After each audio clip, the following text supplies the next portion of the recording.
Welcome, Bio 440 General Microbiology Lab folks. This is Chapter 5 Microscopy, Part 2, Take 2. The previous videos were out of focus, so we're trying a different approach here. You'll recall in the last video we were going over the structures, the parts, and functions of the microscope, and we had just gotten to the stage where we were trying to place a microscope slide on the stage when we cut. Before continuing, I just wanted to go over a couple of concepts that will be important for us to understand the functions of some parts of the microscope. So the first concept that we'd mentioned before is resolution.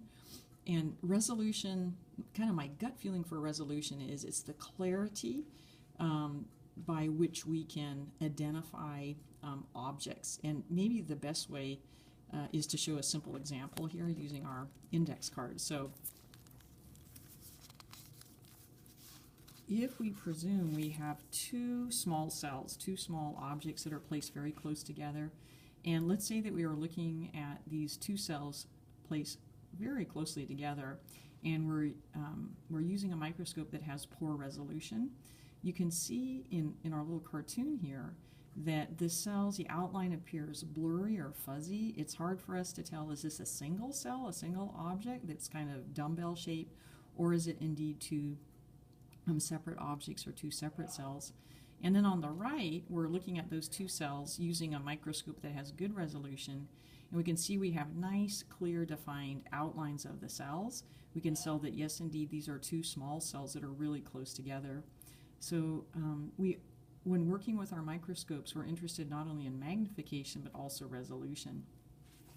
So we'll go back here to our first card. And so when we are looking at bacteria, and bacteria are very small, average bacteria maybe 1 to 2 or 3 micrometers. Because they are so small, what we often do is we'll stain them to increase contrast, and then we'll look at our stained bacteria with our microscope. So we don't worry about contrast once we stain our bacteria. But what we are concerned about is resolution. So when we're working with our stained bacterial smears, we want to increase resolution. And to increase resolution, we want to increase the amount of light that strikes the specimen and then works its way through the lens system and strikes our retina.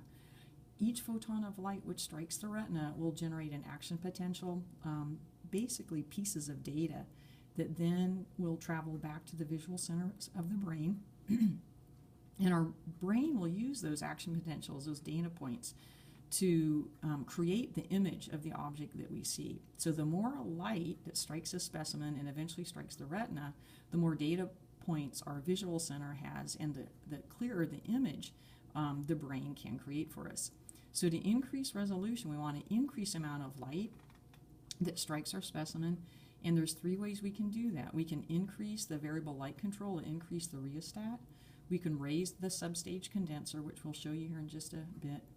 And the substage condenser will help focus light on our specimen. And the third thing we can do is open our iris diaphragm. You'll recall the iris diaphragm acts like the pupil of our eye. And by opening the iris diaphragm, we're going to permit more light to strike the specimen. Now, in contrast, when we're working with wet mounts, living microbes, most microbes have very little pigmentation. And that means if we're looking at a wet mount where they're alive, we haven't stained them, there's often little contrast between them and the surroundings. So to increase contrast, the difference between the microbe and the surroundings, what we want to do is increase contrast.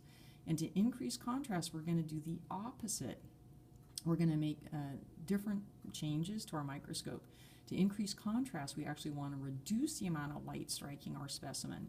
So we can decrease the rheostat, the variable light control, we can lower our substage condenser, and we can also close the iris diaphragm. And again, that's going to help increase contrast when we're looking at live, unstained microbes.